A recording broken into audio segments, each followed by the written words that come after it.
Hello नमस्कार साथियों, आप सभी का हमारे YouTube channel today current information पर स्वागत है। कक्षा 12th विषय भूगोल वेरी इंपॉर्टेंट मॉडल पेपर आपके साथ प्रस्तुत कर रहा हूं। साथियों, इस मॉडल पेपर को आप अच्छी तरीके से पढ़ करके जाना, आपको निश्चित रूप से परीक्षा के अंदर अच्छे नंबर दिलाने वाला है। ये साथियों आपकी जो साल भर की मेहनत का निचोड़ है आपके साथ मैं प्रस्तुत कर रहा हूँ और इसको आप सही ढंग से पढ़ करके जाएंगे तो निश्चित रूप से वो दिन दूर नहीं रहने वाला है। ये नंबर बहुत नज़दीक आने वाले हैं, आपको बहुत करीब ले जाऊंगा 56 नंबर के लिए। लेकिन आप परीक्षा के अंत तक लड़ते रहिए। हो चुका आगाज रण का युग बदलने की तैयारी है, जीत उसी की होगी जिसका संघर्ष जारी है, जिसका संघर्ष जारी है और रिजल्ट आएगा उसी का अच्छा, जो लगातार परीक्षा के 1 मिनट 5 मिनट पहले भी अपने दिमाग के अंदर सवालों का रिवीजन करता रहेगा, तब जाकर के एक बड़ी सफलता मिलती है। तो साथियों, आप सभी इस वीडियो को अपने दोस्तों तक शेयर करना, वीडियो को लाइक करना और चैनल को अभी तक आपने सब्सक्राइब नहीं किया तो सब्सक्राइब जरूर करना। और इस जो आपकी पीडीएफ फाइल है ये हमारे Telegram group RBSC world class 6 से 12th के अंदर भेज दी जाएगी, इसको आप रिवीजन कर लेना। पहला सवाल पूछा है, मानव विकास सूचकांक में मानव का वह राज्य जिसका उच्चतम कोटि क्रम है। तो साथियों इसका सही आंसर है केरल, यानी मानव विकास सूचकांक में भारत का केरल राज्य है जिसका उच्चतम कोटि क्रम है। ठीक है ना। दूसरा सवाल पूछा आपका, फ्लूओराइड की समस्या किस राज्य के भौम जल में पाई जाती है। तो वह राज्य है साथियों कौन सा, राजस्थान। फ्लोराइड की जो मात्रा है वो राजस्थान के भौम जल के अंदर पाई जाती है और इसी के कारण है राजस्थान के लोगों के अंदर क्या है, कुबड़पन आता है। ठीक है ना। बुढ़ापा के अंदर आप लोगों को देखते नहीं हो, बीच में से क्या हो जाते हैं, कुबड़ हो जाते हैं। और तीसरा सवाल पूछा है, भारत में प्रथम आधुनिक सूती वस्त्र मिल कब व कहाँ स्थापित की गई। तो इसका सही आंसर है साथियों सन 1854 में मुंबई के अंदर स्थापित की गई थी। भारत में आधुनिक जो सूती वस्त्र मिल है वो 1854 में कहाँ स्थापित की गई, मुंबई के अंदर स्थापित की गई। चौथा है, सूखा संभावी क्षेत्र विकास कार्यक्रम की शुरुआत किस पंचवर्षीय योजना के अंतर्गत हुई। तो साथियों इसका भी सही आंसर होने वाला है आपका जो चतुर्थ पंचवर्षीय योजना के तहत किस कार्यक्रम की शुरुआत होती है, सूखा संभावी क्षेत्र विकास कार्यक्रम। याद रह जाएगा, सूखा संभावी क्षेत्र विकास कार्यक्रम, इसकी शुरुआत पंचवर्षीय योजना के तहत की गई। ठीक है ना। पांचवा सवाल पूछा है, मानव भूगोल विषय की प्रकृति है। तो मानव भूगोल विषय की प्रकृति साथियों कैसी है, इस तरह है, रुद्ध है या फिर परिवर्तनशील है या अस्पष्ट है।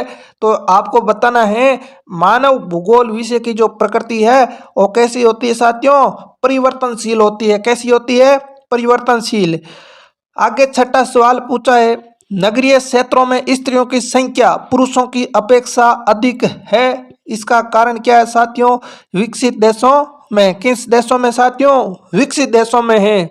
यानी नगरीय क्षेत्रों में स्त्रियों की संख्या पुरुषों की अपेक्षा अधिक है, किन देशों में, विकसित देशों के अंदर है।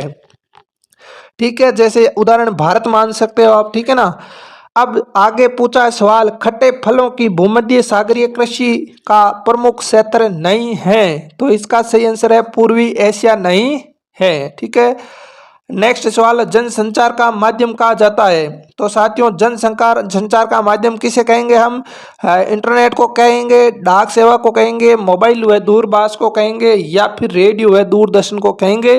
अधिकतर स्टूडेंट इंटरनेट को ठोक करके आएंगे, जबकि इंटरनेट गलत है। सही आंसर होगा रेडियो व दूरदर्शन को क्या कहेंगे, जनसंचार का साधन या माध्यम कहा जाता है।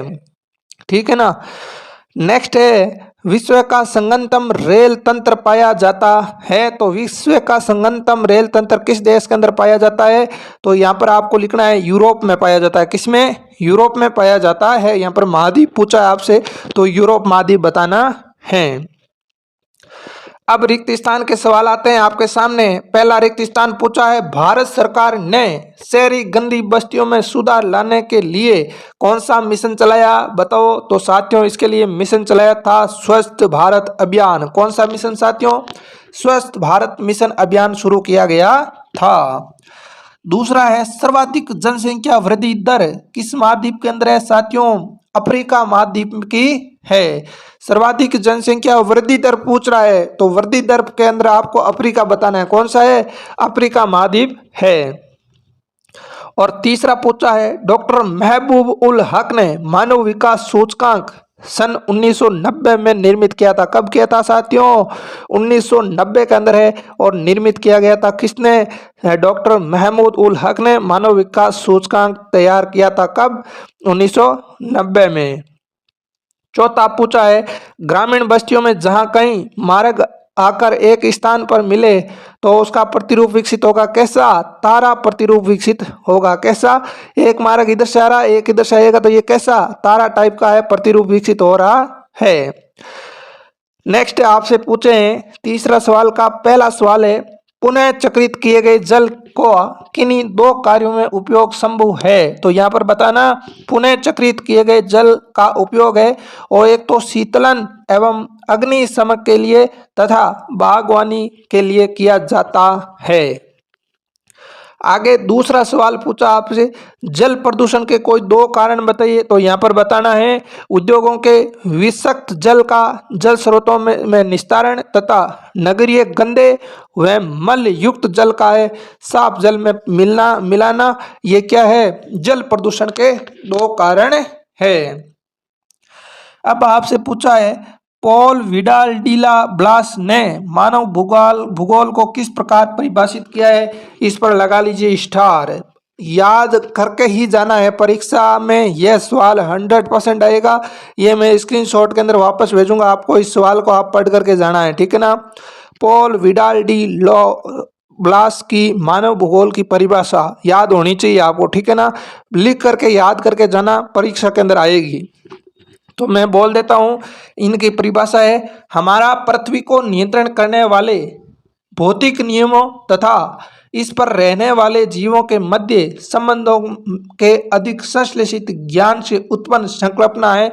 ये इसे है ब्लास ने क्या माना है, भूगोल माना है। तो ये परिभाषा है, बाकी इसका उत्तर और नीचे दिया गया, आप और ढंग से देख लेना, पीडीएफ के अंदर भेज दूंगा। और चौथा सवाल पूछा है, कृषि के किस प्रकार के कर्तन एवं दयन कृषि के नाम से भी जाना जाता है। अच्छा सवाल है, कई बार कंपटीशन एग्जाम के अंदर पूछा जाता है, कर्तन एवं दयन कृषि का प्रकार कौन सी कृषि होगी साथियों, ये होती है आपके स्थानांतरित कृषि। कौन सी कृषि, स्थानांतरित कृषि होती है। अब इंपॉर्टेंट प्रश्नों की चर्चा कर लेते हैं। चौथा सवाल पूछा है, भारत में किशोर जनसंख्या से संबंधित समाज के समक्ष कोई 3 चुनौतियां बताइए। पांचवा सवाल पूछा है, भारत की जनगणना में प्रवास की गणना किन 2 आधारों पर की जाती है। छठा सवाल आपसे पूछा है, पली बस्तियों से आप क्या समझते हैं और भारत में इसके लिए कोई 3 क्षेत्र बताइए। अच्छा सवाल है, छठा थोड़ा सा पढ़ करके जाना, ठीक है।